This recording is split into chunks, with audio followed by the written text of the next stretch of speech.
যদি বাংলাদেশ সেনাবাহিনীকে হজের দায়িত্বটা দেয়া যায়, আমার মনে হয় হজের 90% সমস্যার সমাধান হয়ে যাবে। যাদেরকে মুআল্লিম বলে পাঠানো হয়েছে, এরা কেউ আলিফ বা তা সা কিছুই পারে না।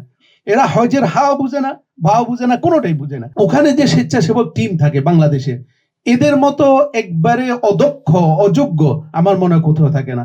হজকে জিহাদের সাথে তুলনা করেছেন। যখন মহিলারা জিহাদে যাওয়ার জন্য অনুমতি চেয়েছেন, রাসূলুল্লাহ সাল্লাল্লাহু আলাইহি ওয়াসাল্লাম বলেছেন, জিহাদু কুন্নাল হজ, তোমাদের জিহাদ হচ্ছে হজ করা। তাহলে এটা নিশ্চয়ই কঠিন, অনেক বিশাল কাজ, কঠিন কাজ, এবং কি শারীরিক সামর্থ্য, আর্থিক সামর্থ্য, মানসিক সামর্থ্য সবগুলো থাকার বিষয়। তো আমরা হজের এই কাজগুলো আসলে যৌথ, কিছু কাজ বাংলাদেশে আর কিছু কাজ সৌদি আরবে। তা আমার মনে হয় বাংলাদেশের যে কাজ, সেখানে নিয়ে অনেক খুব জটিলতা নেই, আমাদের টিকিট সংক্রান্ত একটা জটিলতা থাকে। সেক্ষেত্রে আমরা বলতে পারি, যদি থার্ড ক্যারিয়ার দেয়া যায়, থার্ড ক্যারিয়ার উন্মুক্ত করা যায়, তাহলে শর্ট ট্রানজিটে, তাহলে সেটা আমার মনে হয় হাজিদের জন্য কস্টটা, বিমান ভাড়াটা কমিয়ে আনার জন্য হয়তো কোনো সুযোগ তৈরি হবে। আর সৌদি অংশে তো আসলে আমাদের কি করার আছে, যেখানে সৌদি আরবের, আমি গত বছর 2023-এর হজের একটা অভিজ্ঞতা বলি, যে আরাফার ময়দান থেকে আমরা যখন ফিরবো, আলহামদুলিল্লাহ আমাদের সৌভাগ্য ছিল, আমাদের ট্রেনটা ছিল এবার মেট্রো কেতারুল হারামাইনের পাশে। সে সুবাদে আমরা ট্রেন পেয়ে যাই, এবং কি ট্রেনের জন্য আমরা একটা এই রেন্টও পে করি, মানে 60 থেকে 65 রিয়াল করে। এটা অত্যন্ত আরামদায়ক ছিল। কিন্তু ট্রেনে ওঠার যে বিড়ম্বনা, সেটা 1.5 থেকে 2 ঘন্টা এই লাইনে দাঁড়িয়ে থাকা।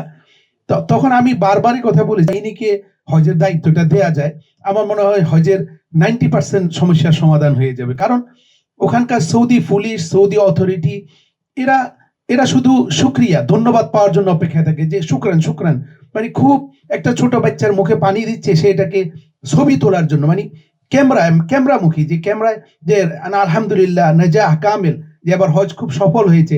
আপনারা জানেন, যারা মুআল্লিম অফিস আছে, তারা হজ শেষ হওয়ার পরে প্রোগ্রাম করতেই থাকে, যে মৌসুম হাদাল হজ লিন নাজাহ আল কামিল, সফলভাবে। কিন্তু আরাফার ময়দানে এক ফোঁটা পানির জন্য কি চিৎকার করেছে মানুষ 2023 সালে, এটা আমার মনে হয় সবাই দেখেছেন। মুজদালিফায় এক ফোঁটা পানির জন্য কোনো পানির ব্যবস্থা ছিল না। এখন এই সৌদি পাটকে আমরা কি করে সমাধান করবো? আমাদের এরকম হাজারো গোল টেবিল হবে, এটা তো সৌদি অংশে আমরা কি করতে পারবো? আমার মনে হয় সৌদি আরবের সাথে মুসলিম স্কলারদেরকে, বাংলাদেশের শীর্ষস্থানীয় ওলামাদেরকে দিয়ে এই হজের বিষয়ে কথা বলানো উচিত। এটা আমার মনে হয় হাব এটা করতে পারেন। সেখানে নেতৃবৃন্দ, যেখানে হজের যে ওখানকার যে কমিউনিটি রয়েছে যারা বাংলাদেশের কাজ করেন, সেখানে আমি ওলামায়ে কেরামের প্রতিনিধিত্ব পাইনি। আমার মনে হয় সেখানে আরবি ভাষা এক্সপার্ট যারা, এই ধরনের ওলামায়ে কেরামকে হজের এই যে মিশন থেকে যারা যাচ্ছে, এদের সাথে যুক্ত করা, এটা আমার মনে হয় অতীব জরুরি। হজের যে টিম যায়, সেখানে ওলামায়ে কেরামে, যাদেরকে মুআল্লিম বলে পাঠানো হয়েছে, এরা কেউ আলিফ বা তা সা কিছুই পারে না। এরা হজের হাও বুঝে না, ভাও বুঝে না, কোনোটাই বুঝে না।